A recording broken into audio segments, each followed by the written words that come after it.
주님을 찬양합니다. 오늘 이 시간에는 요한복음 14장에 이르러서 주님께서 하신 말씀을 함께 나누고자 합니다.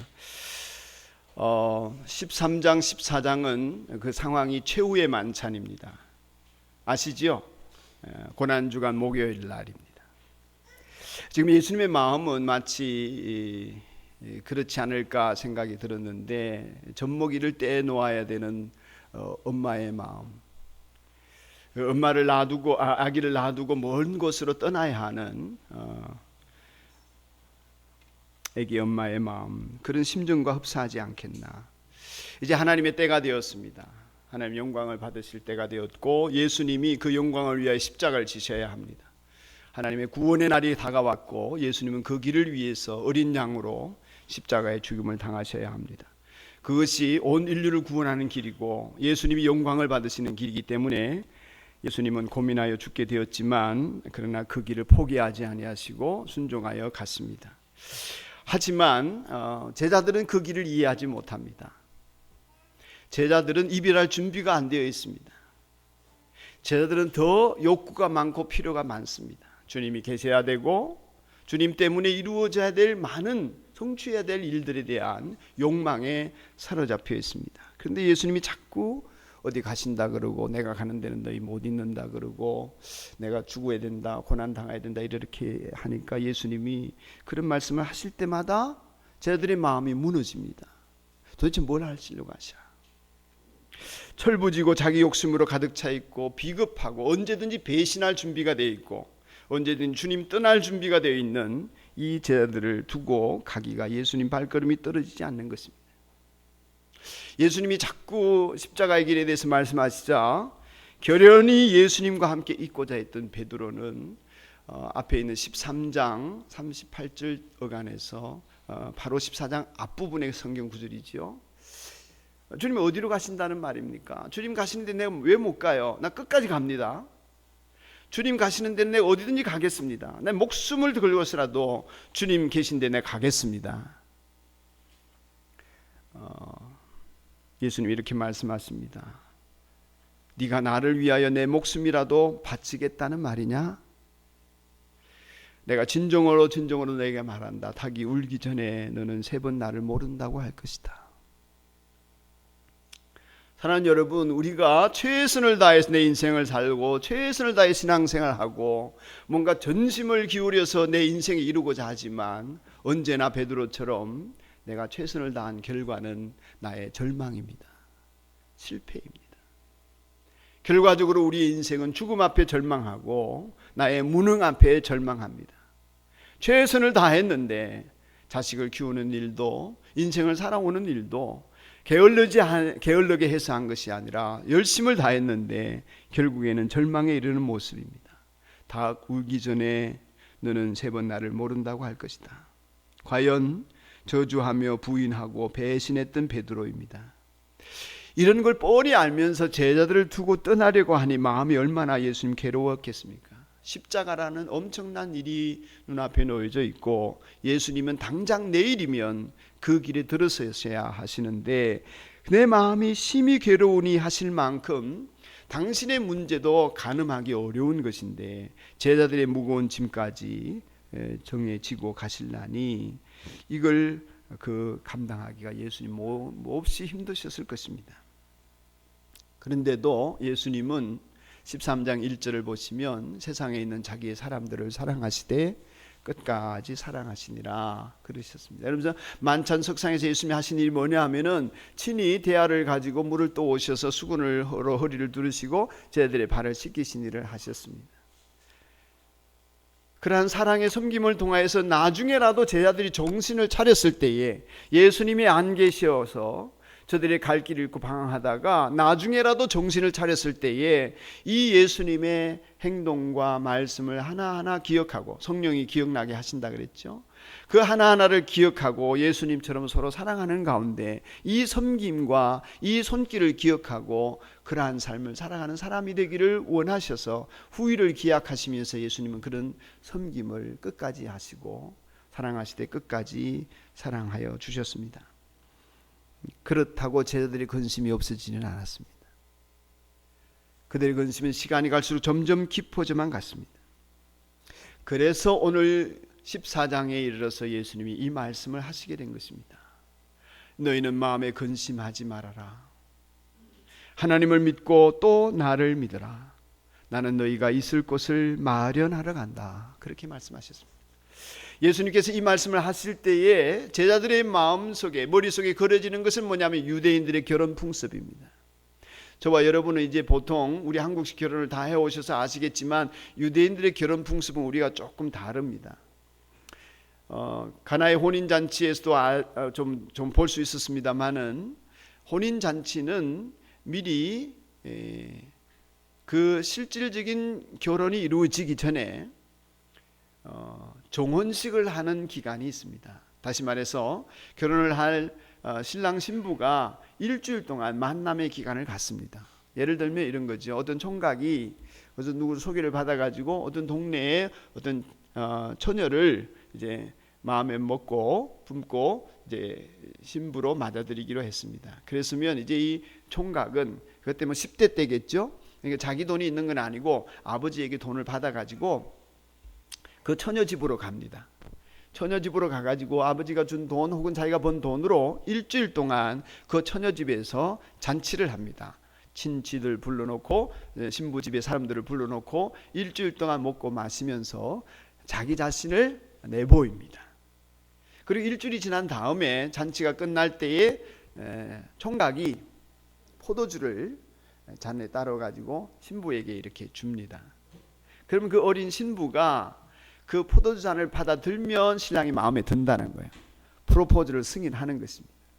근데 마음에 안 들면 받지 않습니다. 그래서 포도주가 꼭 필요한 거예요.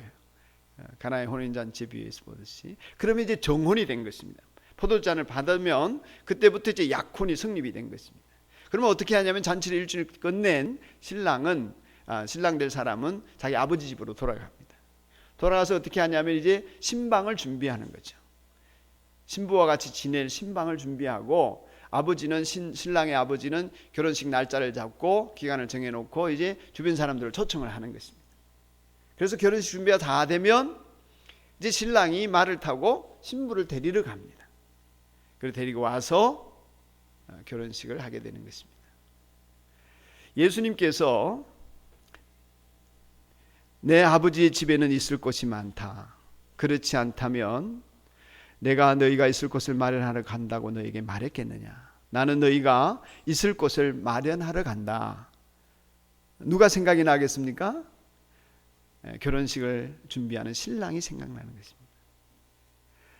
제자들이 이 얘기를 들을 때에 예수님이 신랑처럼 어디 갔다가 온대 이 생각하게 되고, 우리는 그럼 신부인가? 이렇게 되는 것입니다. 내가 가서 너희가 있을 곳을 마련하면, 3절입니다. 다시 와서 너희를 나에게로 데려다가 내가 있는 곳에 너희도 함께 있게 하겠다. 결혼이 성립이 된 것입니다. 그래서 성경은 우리를 예수님의 신부, 예수님은 우리들의 신랑, 천국 갈 때 신랑 신부의 혼인잔치, 좀 들어보셨죠? 가끔 들어보신 얘기죠? 우리 천국 간다는 것은 그래서 혼인잔치다, 이렇게 얘기를 하게 되는 것입니다. 너희들이 아무리 근심이 크다고 한들 내가 아버지 집으로 데려갈 거다.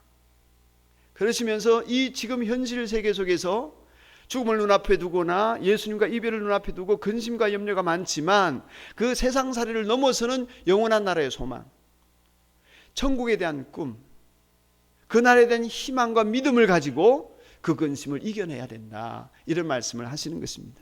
결국 우리가 이 세상에서 염려나 근심을 하지 않을 수는 없습니다. 찾아오는 염려 근심 어떻게 해요? 우리가 왜 근심합니까? 왜 염려합니까? 여러분, 근심과 염려의 가장 근본적인 원인은 우리에게 능력이 없다는 것입니다. 하고 싶은데 능력이 없는 거예요. 갖고 싶은데 능력이 없어요. 집 사고 싶고 차 사고 싶고, 잘하고 싶은데, 자녀 교육 잘 시키고 싶은데 돈으로도 안 돼요. 뭔가 하고 싶은 일이 있는데 나의 무능함이 보일 때 우리는 염려하게 됩니다. 어떡하지? 어떻게 하지? 그것이 염려와 근심이 되어지고 그 해결이 안 되는 염려와 근심 때문에 우리는 인생을 불행하게 살아요. 그리고 우리 모든 근심과 염려의 정점에는 죽음이 있습니다. 병드는 거 염려하는 거, 사고 날 바 염려하는 거, 이 모든 것에는 죽음이 있습니다.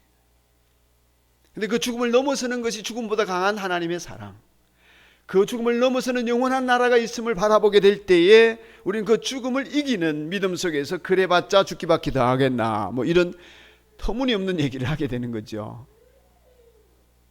배짱인지 배포인지 믿음인지 모르지만 아무리 고생해도 아무리 어려워도 그래봤자 죽기밖에 더 하겠나, 죽으면 어디 간다? 천국 간다. 이런 담대함이 하나님 나라를 바라보는 사람에게만 있는 것이지, 그 나라를 바라보지 못하면 이거는 그냥 객기죠. 객기. 뭐 죽으면 되지 뭐. 이건 객기예요. 그죠? 객기와 믿음은 다른 것입니다.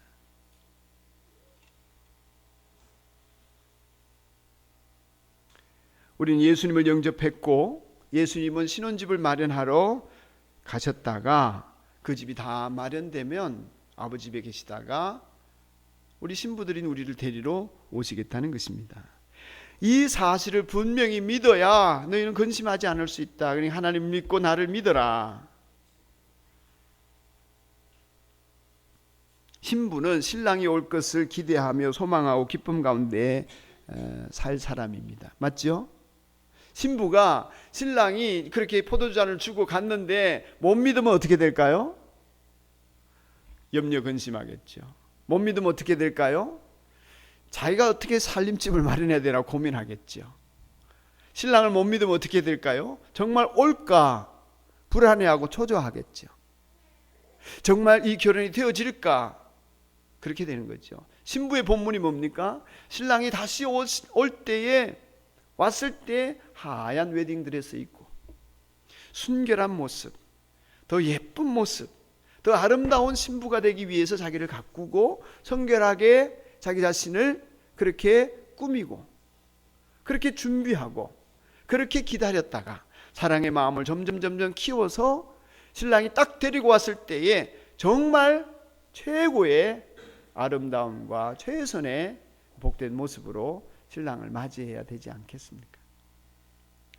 근데 신랑을 못 믿고 데려올지 어떨지 모르겠다 그러고, 만약에 신부가 웨딩드레스를 맞춰놓고는 저 남자 못 믿어 이러면서 이 남자 저 남자 소개팅하러 다니고 결혼하면 끝이야 이러면서 이 사람 저 사람 그래서 미팅하면서 혼잡하게 살고 자기가 뭔가를 해보겠다고 둘러대고 오만 상을 찌푸리면서 걱정 염려하면서 그렇게 신랑을 의심하고 불행한 거죠. 그러니까 주님이 준비를 다 하실 줄 믿고 주님이 다 이루실 줄 믿고 우리는 그 주님 안에서 그분의 신부로 그때를 기다리며 행복한 마음으로 나를 성결하게 준비하는 것이 지금 우리에게 필요한데, 그러기 위해서는 반드시 있어야 될 게 믿음이다. 뭐가 필요하다고요?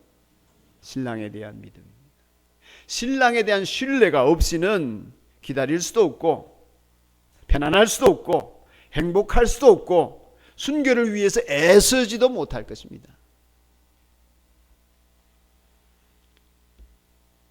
신부에게 필요한 것은 신랑에 대한 믿음입니다. 주님의 때를 기다려야 합니다. 주님이 나를 정하십니다. 주님이 준비를 해놓으십니다. 주님이 하시는 것을 보아야 합니다. 주님이 하신다고 믿어야 합니다. 그래야 내가 결혼식 날까지 행복하게 편안하게 그때를 기다리며 소망 속에 살아갈 수가 있는 것입니다. 여러분은 예수님을 믿기 때문에 천국 갈 수 있게 되었음을 확신하십니까? 졸리는 시간은 아닐 텐데 목소리는 졸리는 목소리입니다. 여러분은 우리가 근심하게 된 것이 분명한 믿음, 분명한 천국에 대한 소망, 분명히 예수님에 대한 확신, 이런 것을 갖지 못해서 지금 흔들리고 계시지는 않는가? 우리 예수님의 신부들입니다. 여러분이 예수님의 신부라는 것을 제가 얘기해서가 아니라 성경 말씀을 통하여 알게 되었을 것입니다. 어디서 들었습니까? 누가 그 얘기를 해줬습니까? 여러분 천국 간다고? 분명히 들었습니까? 확실합니까? 누가 여러분 예수 믿으면 천국 간다고 했습니까? 예수님이 그러셨습니다. 이 세상에는 우리가 죄를 이기고 죄의 문제를 해결하고 천국 갈 수 있다고 말해준 분이 예수님밖에 없습니다. 예수님밖에는 그 말씀을 할 사람이 없었고 그 말을 할 존재가 없었습니다. 우리가 유명한 아는 말씀, 정말 유명한 말씀을 오늘 본문에서 예수님이 하시지요. 나는 길이요 진리요 생명이다. 나를 거치지 않고서는 아무도 아버지께로 갈 사람이 없다. 세상에는 이런 말을 할 사람이 없습니다. 세상에는 어떤 사람도 이런 얘기를 하면서 우리가 이 인생의 길이 되어진 그런 삶을 보여주신 분도 없고 그런 약속을 하신 분도 없습니다. 내가 곧 길이요 진리요 생명이기 때문에 나를 거치지 않고서는 아무도 구원을 못 받고 아무도 천국에 못 가고 아무도 죄의 값을 치를 수 없다고 예수님이 하신 이 말씀 때문에 많은 사람들이 꼭 예수만 믿어야 그렇게 구원 얻는다? 너희들 신앙은 너무 독선적이지 않냐? 어떻게 예수만 믿어서 구원 얻는다고 말하냐? 다른 종교는 다 허당이냐? 나보다 훨씬 착하게 사는 사람, 저 목사보다 저 교인보다 착하게 사는 저 사람도 도대체 예수를 안 믿는 한 가지 이유 때문에 지옥 간다는 게 말이 되느냐? 왜 이렇게 극단적인 생각을 하느냐? 그런 주장은 터무니없는 것이다. 그럴 뿐만 아니라 그 신앙은 너무 편협하지 않느냐? 다른 종교에도 구원이 있고 희망이 있는 것이지. 그들이 다 틀렸다. 이건 너희가 잘못된 거다. 사람들이 이렇게 말합니다. 혹시 여러분들 중에도 그 선에서 마음이 찜찜하거나 그렇지 너무 편협하지 꼭 어떻게 예수만 믿어야 된다고 그렇게 말할 수 있나? 그건 너무 지나친 표현이지. 혹시 그렇게 생각을 하고 계시는 분이 있으시다면 여러분 이것은 내가 곧 길이다 진리다 생명이다 말씀하신 예수님을 이 하신 말씀을 이해를 잘 못해서 그래요. 여러분 이 말씀을 정확하게 아셔야 합니다. 예수님이 길이시다. 예수님이 생명이다. 이 말씀을 오늘 들으시고 아마 그렇게 했지 이게 아니라 이 예수님의 말씀의 의도를 분명하게 여러분 이해를 하지 않으시면 여러분은 끊임없이 그 믿음이 흔들립니다. 다른 사람이 독선적이다 그러면 맞아 독선적이야 뭐 이렇게 됩니다. 예수님이 하시는 말씀은 뭐냐면은 도저히 우리에게 구원의 길이 없고 인생의 소망이 없는 우리들에게 이제 천국 갈 길을 내가 열었다 하는 것입니다. 예수님이 안 오셨으면 그 어느 누구도 자기 죄의 문제를 해결하고 지옥 권세에서 벗어날 수 있는 방법이 없었는데 예수님 때문에 이제는 하나님을 만나고 죄의 용서함을 받고 천국에 갈 수 있는 은혜의 길이 열려졌다는 것입니다. 할렐루야. 그 은혜의 길이 없을 때는 우린 다 멸망하는 것이었습니다. 그러나 이제는 누구나 예수만 믿으면 하나님을 볼 수 있고 영원한 나라에 들어가게 되고 죄의 값을 면하게 된다는 것입니다.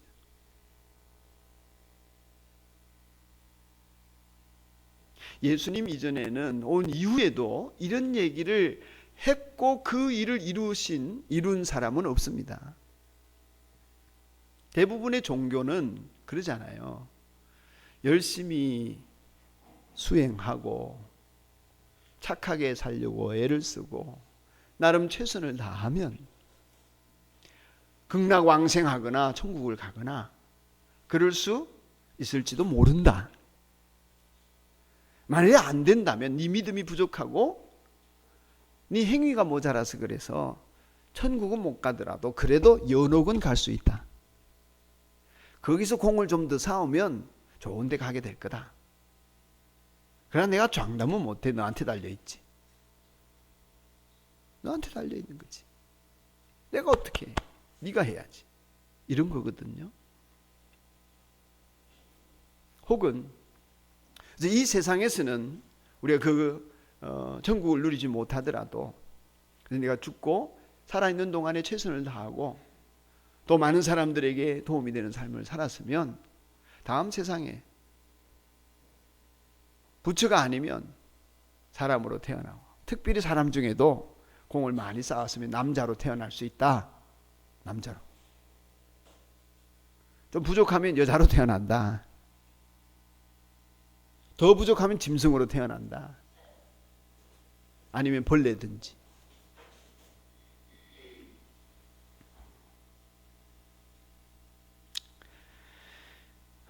그러니 길이 없었습니다. 어떤 철학으로도 어떤 종교로도 어떤 선행으로도 어떤 과학적인 방법으로도 어떤 윤리와 도덕으로도 인간이 죽음을 넘어서서 영원한 나라에 이를 수 있는 길이 없었습니다.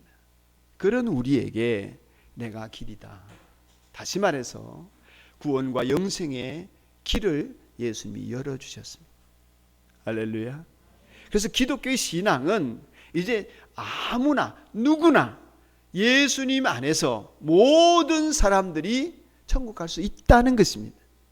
아무리 악한 사람도, 아무리 불가능해 보이는 사람도 자신의 죄를 회개하고 예수님 안에 있으면 그는 천국에 갈 길이 열려졌다는 것입니다. 그래서 복된 소식입니다. 구원의 소망이 없고 지식과 종교와 철학과 도덕과 윤리에 빠져서 어떡하지 내 인생 좀 되게 해보려고 애를 썼던 우리가 좌절하고 하나님 못 만나고 천국 못 가고 다 죽음의 지배 아래서 죄의 종노릇 하다가 인생 망쳐지는데 우리에게 예수님이 길이 되어 주셨다는 것입니다. 그러니 기쁜 소식, 할렐루야. 기쁜 소식. 그래서 복음입니다. 어느 누구도 이제 멸망할 사람이 없다. 예수님 안에서.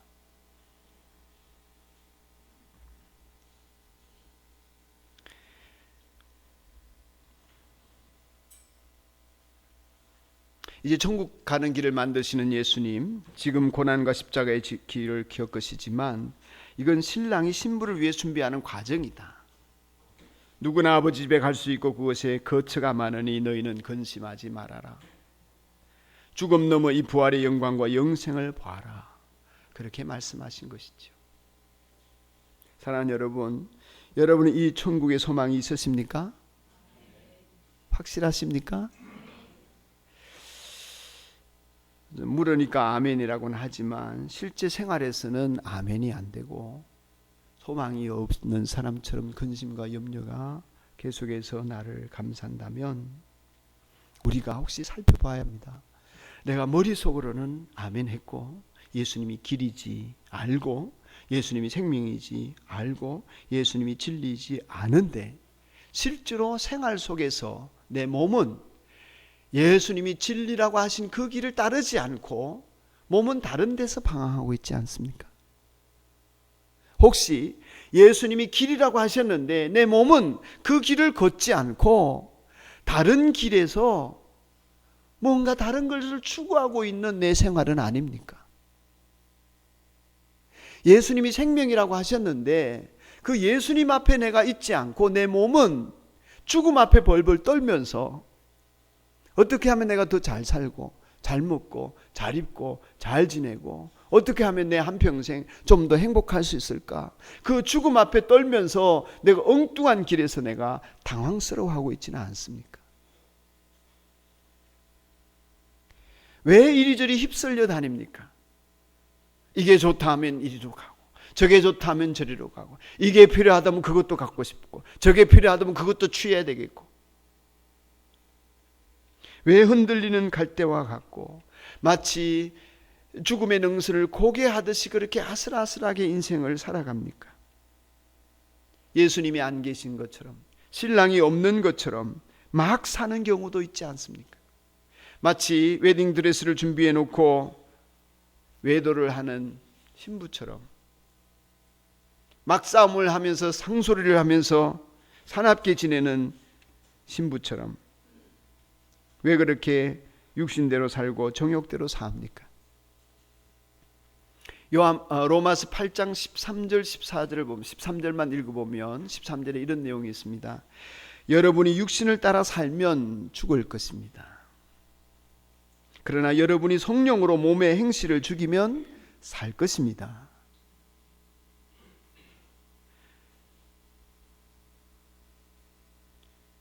하나님께서 분명히 성경에 여러분이 육신을 따라 살면 죽을 것이라고 했습니다. 하나님께서 분명히 말씀하셨습니다. 죽는다고요. 옛날 성경에는 반드시라는 말이 들어있어요. 개역해진 성경. 너희가 육신대로 살면 반드시 죽을 것이로되. 하나님이 그냥 우리 육신에 살고 싶은 대로 살면 반드시 죽는데요. 지난 다시복음 앞에 집회에서 그 강사 목사님이 그러시더라고요. 여기 이 독배가 있습니다. 이게 독이 든 물이에요. 이 독이 든 물을 이 먹으면 죽는다 이렇게 얘기했는데 자기 혼자 있을 때나 아니면 여러 사람 보는 앞에서도 이게 정말 죽을까 이러면서 이거 마실 사람이 있습니까? 한번 마셔봐야지. 죽는다 하는데 쥐한테 먹여보면 몰라도 자기가 마실 사람이 있습니까? 분명히 죽는다 하는데 사람이 한 말도 아니고 하나님께서 우리가 육신대로 살면 죽는다고 했습니다. 근데 그 말을 알면서도 내가 한 주간을 육신대로 산다면 그건 도대체 어디서 난 용기입니까? 어디서 난 배짱이냐 말이에요. 어디서 그런 담대함이 생깁니까?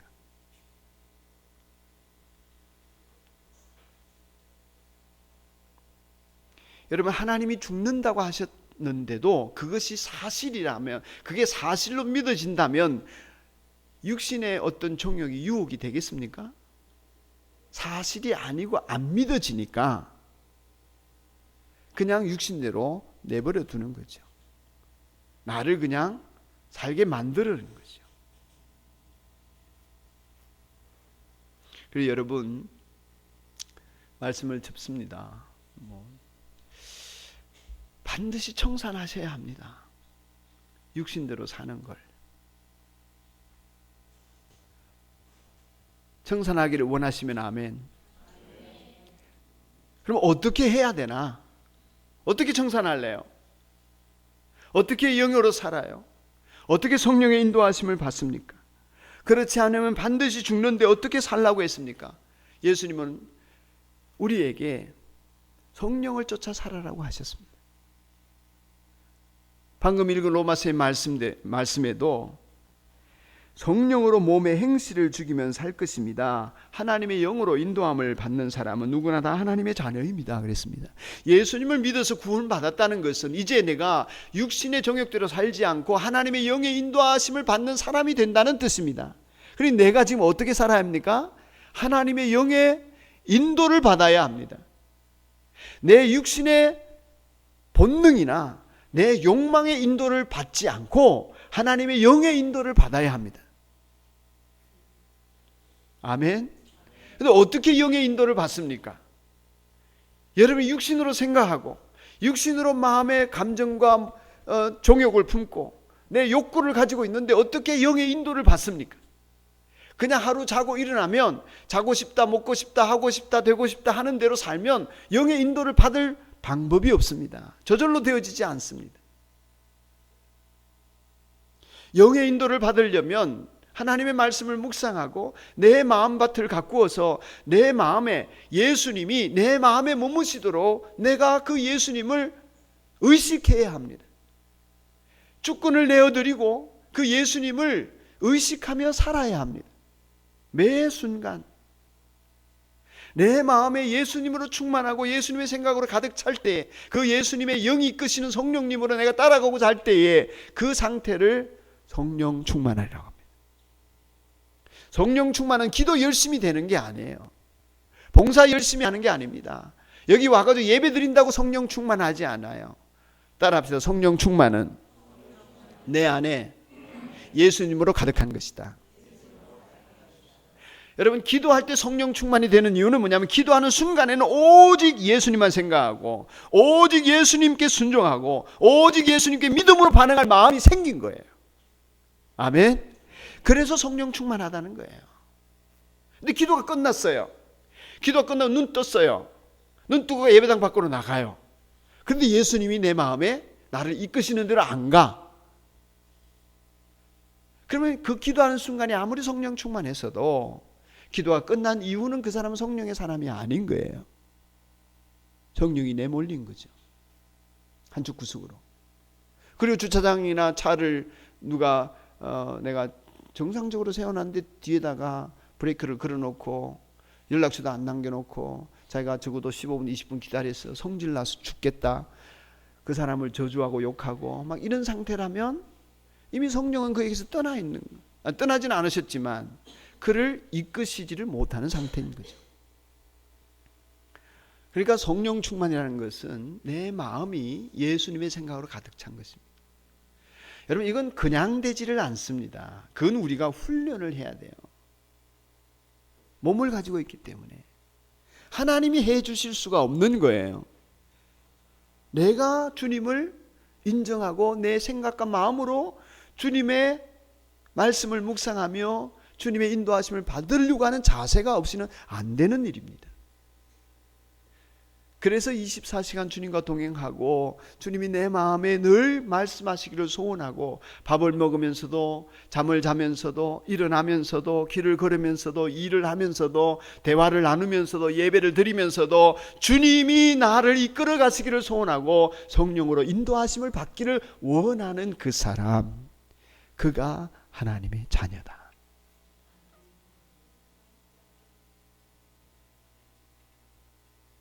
한번 해보시겠습니까?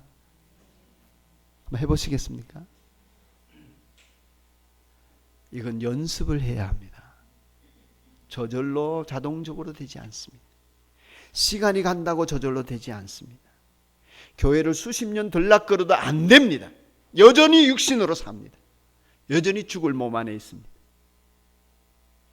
그러나 어린아이라도 오늘 그렇게 마음 먹고 인도하심을 소원하면 그 어린아이는 오늘 성령의 사람이 되어집니다.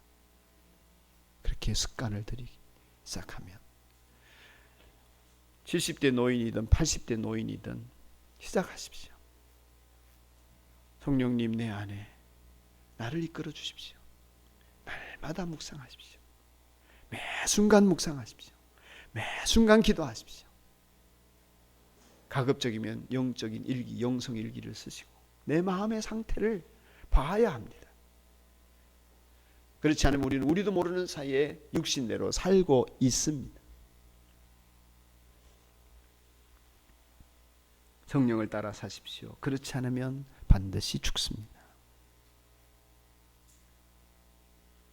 몸의 행실을 따라 살다가 죽기 전에 옛사람을 십자가에 못 박은 것을 확인하고 성령을 따라 몸의 행실을 죽이는 우리의 신앙생활을 할 때에 우리는 죽음을 넘어서는 영원한 소망 가운데 마음의 근심이 사라지고 내 안에 계신 주님 때문에 내 인생은 영원한 나라의 천국 잔치의 그 기쁨과 영광을 여기에서 누릴 수 있습니다. 천국은 나중에 가는 게 아니에요.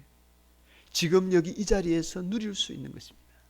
그게 안 되면 예배당 안에 있는 여러분과 신자라고 하는 여러분들은 마음이 지옥 같습니다.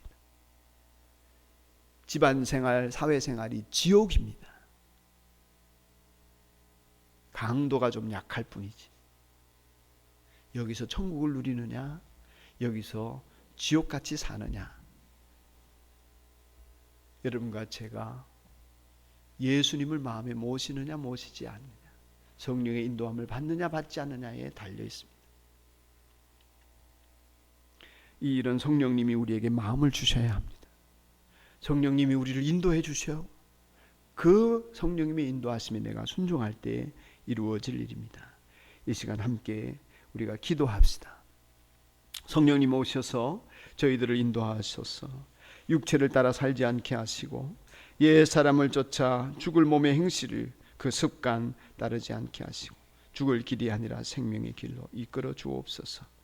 주님의 신부가 된 우리가 순결하게 성령님만 따르게 하옵소서. 우리 다 같이 통성으로 함께 합심해서 기도합시다.